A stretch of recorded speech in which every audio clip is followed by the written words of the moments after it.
G'day everyone, welcome back. It's David here, and I started a bit of work last night. I've got to set the elevations here. I've decided that the best way to go is have this as a bridge going over, because you'll lose sight of this corner if that section there was to go up and over. So that's going to be the bridge. I'm going to just unscrew that. I just tacked it down just for look and see where it sits on the table. I've trimmed off this bit here. I've trimmed off down there and on that side as well. That needs a little bit more. Just trimmed it off for a bit of clearance to walk around. On a race day, this is probably how it'll sit. Just sit it on a diagonal like that. The old car here will be moved out, and plenty of room for tables and benches and whatever, you stock car boxes and stuff. But yeah, it'll be a lot more accessible, easier marshalling. Yeah, so, and another thing, I'd use some of this. I don't even know where I got this from. This shit. Okay, so on closer inspection, non-toxic interior.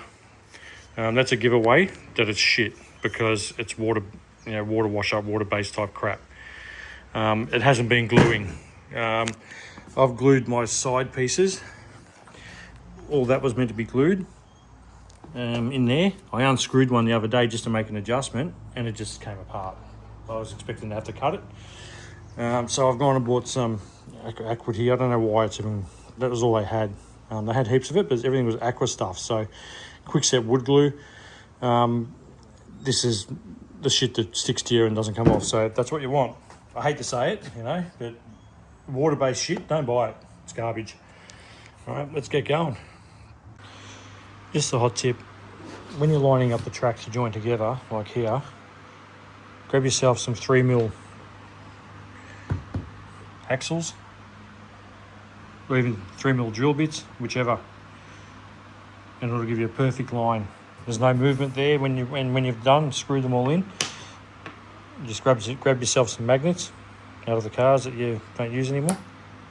Easy as that. Get some out. All this is going to be bogged up as well, so you won't see anything. I've pretty much done screwing it all together. It's all set. It's got the plate under there, and you'll see it's got the screws as well. I'm just getting this up out of the way because I've got to put this cross beam right across, so all that overpass has something to sit onto. This one here, that's I'm going to have a slight bank in that one, as you can probably see by that. There'll be a slight bank in this corner. It'll be lifted here as well, because this is going to be a marshalling spot that's going to be an issue.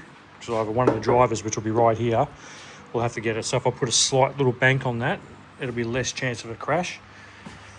And then I've got to fix the outriggers. The outriggers for just this bit here's got a bit of flex in it, so I've got to put some timber out.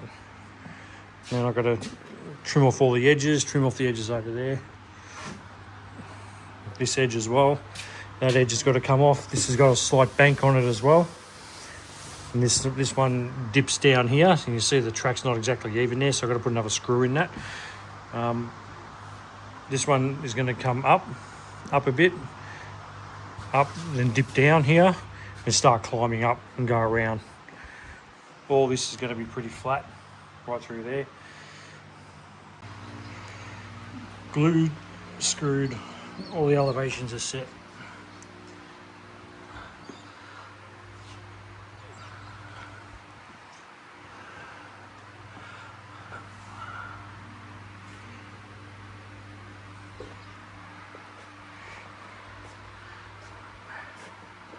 Now ready for bogging.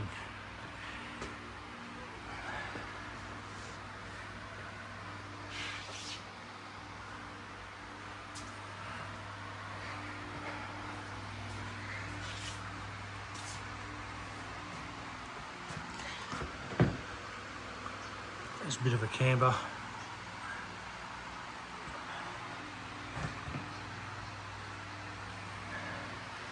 Bog it up, sand it, paint tomorrow. Okay, end of day 2.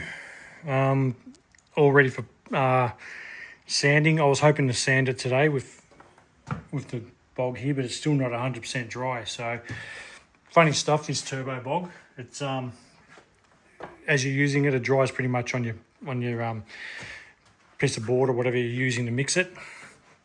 When you get it on the work surface, and it's still soft.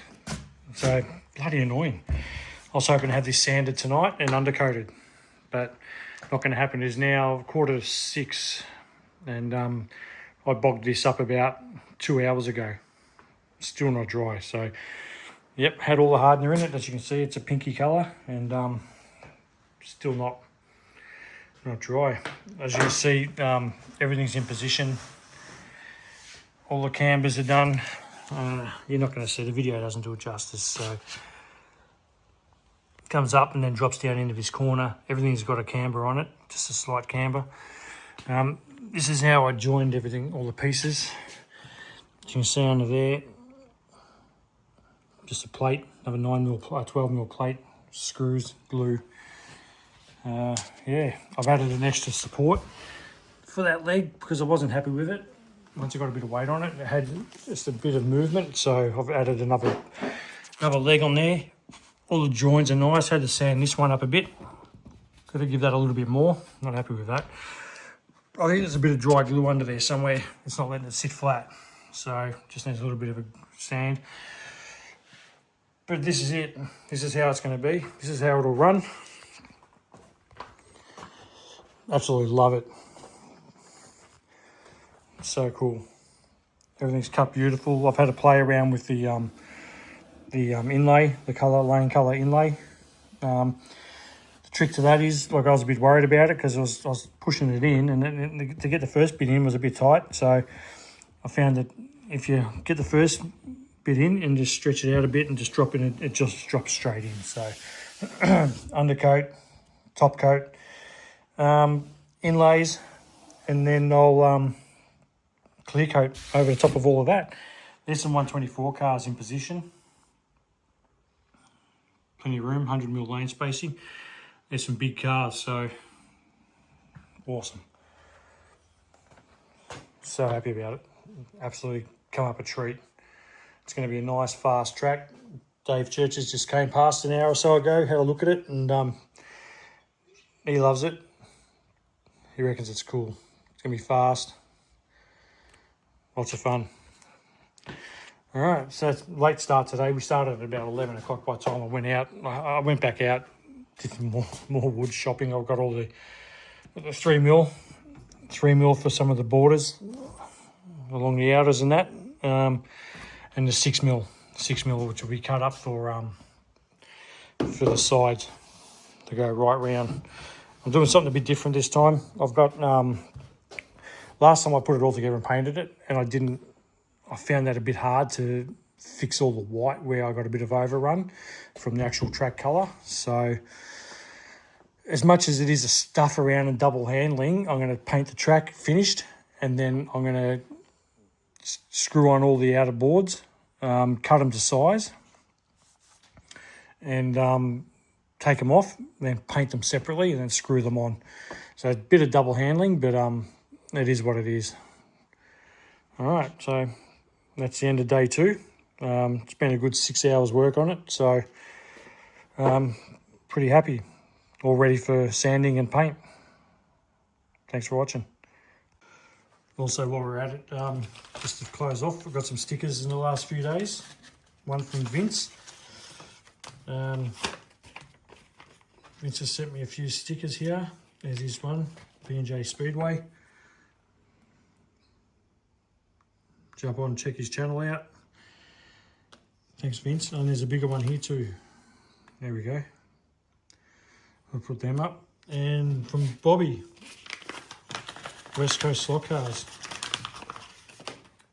Where is it? There we go. West Coast Slot Car. Cool stuff. Check out his channel as well. Massive Carrera track. I think it's in his basement. Absolutely huge track. Does some lives every now and then as well. So jump on, check him out. Let's put him on the door. There we are on the door. I think it's getting a bit low down there now, so I've started to move them up a bit. Here we go, guys. thanks for that. They sent a couple of letters as well, a few personal letters, so I'll just keep them, put them aside. Yeah, awesome. Thanks for that, guys. Catch you later.